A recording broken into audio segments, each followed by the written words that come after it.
Hello there guys, welcome back to Younes Talks Football, welcome back to a brand new video. I hope all of you are doing well. I can't believe what we've just witnessed. What a semi-final that was. What a semi-final that was. Champions League, prime Champions League. This is why we watch the Champions League, because of things like this. What a game that was. Absolute fireworks, absolute madness, the remontada at the end, the controversy at the end, all sorts. I think we've learned a few things from this game. You can never write off Real Madrid. That's lesson number one. Even if it's the 96th minute in a 90 plus 7 minute game, right? The 96th minute with 50 seconds of that last minute played, 10 seconds to go, you cannot write off Real Madrid. You can't. You can't. If there's 7 minutes at a time, 96:59, you can still not write off Real Madrid. Because knowing your luck, 96 minutes 59.5, right? Vinicius will probably scream it from 35 yards into the top corner or something crazy. That's just Real Madrid. This is just what they do. Now, I will say, the circumstances that this result turned on its head tonight, man, so many factors here. Because I feel like Bayern Munich played really well. Really well. And not just that. I think Real Madrid played really well too. I think both teams were efficient. Both teams were sticking to their game plans, and it was very tight throughout the entire game. 0-0, very 50-50, not quite sure where it's going. Real Madrid were throwing the kitchen sink, the fridge, the oven, the cooker, the whole shebangs, all the appliances you have in your household at Bayern Munich. And Bayern Munich were defending, resilient, solid, trying to find the counter, trying to find the opportunity, trying to catch them on the break. And lo and behold, late into the second half, we get Alphonso Davies, after he comes on, having the impact. What a ball from Harry Kane, by the way. Straight to Alphonso Davies, cuts inside, on his right foot, bends it into the far corner. Beautiful goal, 1-0, and the Bernabeu is silent. I've got to be honest, at that point I was thinking, yo, Bayern Munich are done. They're done. They're done. And when Real Madrid came knocking, and then they scored, disallowed, correctly disallowed, with flipping, who was it? Who had hands on throat, literally pushing the Bayern Munich player onto the ground. Correct decision to disallow that goal. And then I'm thinking, you know what, this is you're going to have to break down a very resilient team here. You know, especially if we're looking at Thomas Tuchel, the way that he sets up, especially after having to defend the lead, can be quite powerful. But, and there's a big but here. I will come to that but very shortly. But I didn't think Real Madrid would find a way through. And they were not looking like they were going to find a way through. But, this is where we get to the buts. Prior to Bayern Munich conceding that goal to Joselu, who got the first, he scored both goals. Thomas Tuchel done a very weird thing. I have to be honest here. I understand taking off Leroy Sané. I get it completely. I completely understand. And to be honest, I think to an extent it paid off. Right? I think it paid off. I don't understand taking off Harry Kane. I don't. That would be like if Chelsea, in their prime time, Champions League semi-final, even going 1-0 up, decided to take Didier Drogba off. It doesn't make sense. You can't do it. You just don't do it. You don't do it. You don't. You know, it would be like Man City taking off Haaland. You don't do it. You just don't. You just leave that one attacker on. You can maybe try and take off another attacker to compensate in that fashion, but you have to keep Harry Kane on. You need someone that's going to take some of the focus off Real Madrid. A player that's up there that Real Madrid know deep in the back of their heads that if we attack, this guy's still here, we got to worry about him because we might be losing 1-0, but with him there, we might concede a second. They don't have a choice but to constantly think about him in the back of their heads, even if they're pursuing a goal. He took off Harry Kane. Minutes later, and this goal, it's not on Tuchel. Manuel Neuer had a fantastic game tonight. Fantastic game tonight. He was playing like prime 2014 Manuel Neuer, right? The Neuer of 10 years ago. All over the gaff. Unbelievable saves being made left, right and centre. What a performance. And then he blows it with a fumble. With one fumble.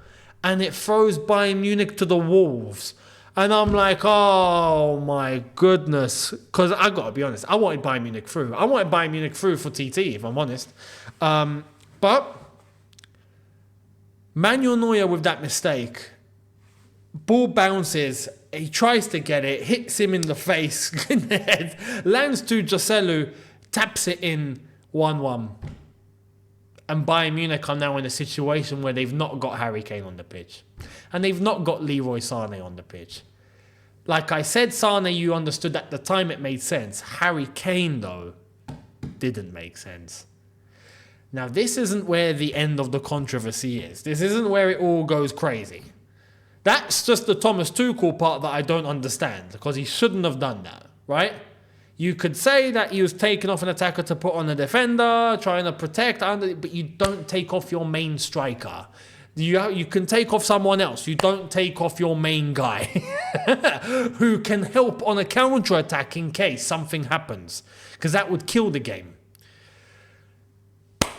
The second goal for Real Madrid.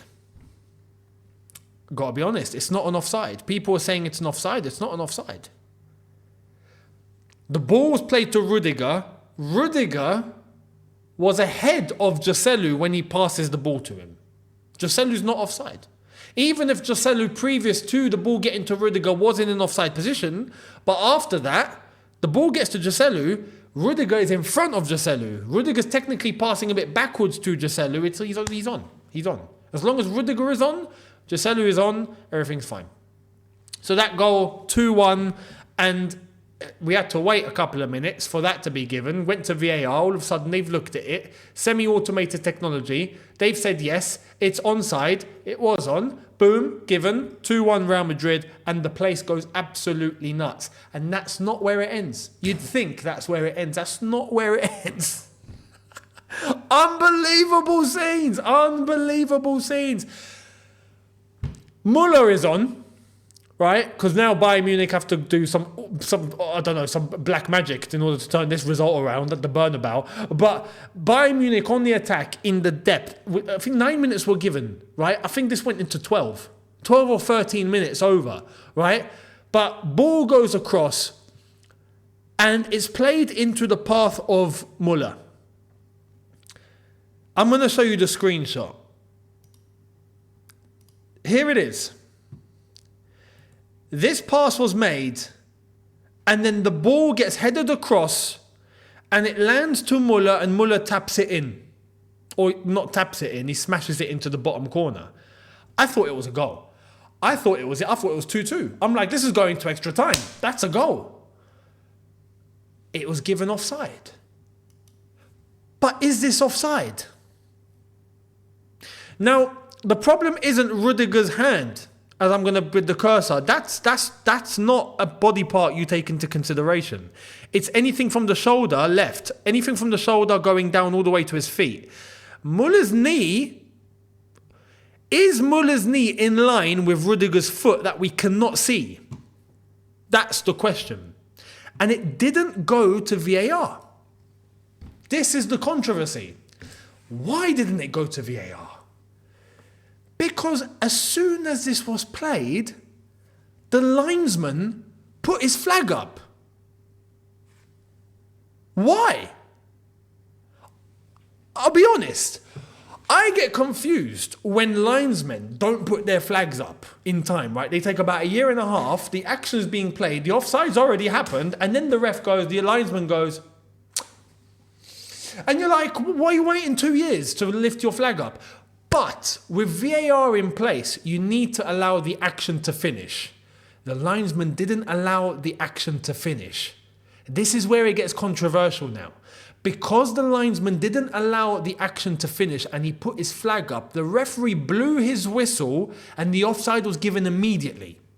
When in reality, how it should have gone, the linesman keeps his flag down, the goal is scored, then he puts his flag up, then it goes to VAR, and then it's checked and we find out if it's offside or not. Especially in this game where we do have semi-automated offside technology like it was used for Joselu's goal, for his second goal when the whole thing with Rudiger happened. That was used. We would have got the same circumstance. And then we would have found out for sure if this is offside or not. Because from this screenshot, we can't tell. We don't know. Where is Rudiger's foot? His back foot? Is it in line with the knee or not? We can't see. The arm of Müller is blocking the view of the foot of Rudiger. We don't technically know where it is. So we don't know. We can look at this and we're not 100%. And because we're not 100%, it needs VAR. But the linesman put his flag up. Why would the linesman put his flag up instead of letting the action play out and letting it go to VAR? Because now Bayern Munich will argue they've been robbed. And we don't know. And this is the problem. We don't know. We don't know if this is on or off. We don't know. We need VAR to check this. We need to find out the line. We need the line. Is the line going to be given? Are UEFA going to do that? Are we going to find out? You'd like to think, but very, very bad from the linesman. Very, very bad from the linesman. And it eclipses a great referee performance that the ref on the pitch had tonight. He was absolutely flawless. Beautiful performance from that referee. Fantastic performance overall. Got everything spot on. But this, at the death, in the dying seconds, whilst it's gone over time already, this happens. Incredible. So there's many factors. Why did Bayern Munich not get through tonight? Like I've said, we've learned a lesson. Real Madrid, remontada, is available at any given moment, up until when the referee blows that whistle when the game is over. If not, it's possible. Don't write them off. Secondly, Thomas Tuchel made a blunder with that Harry Kane sub. Also, Manuel Neuer made an absolute fumble in a game where he had a fantastic game overall, and that got Real Madrid back into the game in the first place. If not, Bayern Munich will be celebrating right now. And the linesman have prevented Bayern Munich from taking this to extra time, and we don't know why. I hope I've summed up the game for you really well. But congrats to Real Madrid. Like I said, you can't write them off, and it's absolutely incredible. Absolutely incredible. So, what a game. Now, the final at Wembley will be Real Madrid versus Borussia Dortmund. Very interesting. We'll see how that goes. You'd think Borussia Dortmund will be able to put up a fight. Real Madrid right now are Real Madrid. Technically, in the back of your head, you're probably thinking they're going to win it. We will find out. We will find out. Who do you think is going to win it? And let me know your thoughts on tonight's game as well. I will be here tomorrow for all the news and all the latest as I get into... There's the whole Esteval Willian news for Chelsea. We know that's looking like it's going to get over the line. There's more managerial news coming out of Manchester United. Hansi Flick apparently is one of the names now. We will get into all of that tomorrow. Make sure you guys are here for it. Much appreciated. Do not forget to hit the subscribe button. Hit the notification bell to be notified once I've uploaded. Don't forget to check out video number 1 from earlier on if you haven't done so already. And I will catch all of you tomorrow for a brand new one. Socials are on screen and in the description. See you tomorrow, people. Have a good one. Take care and peace.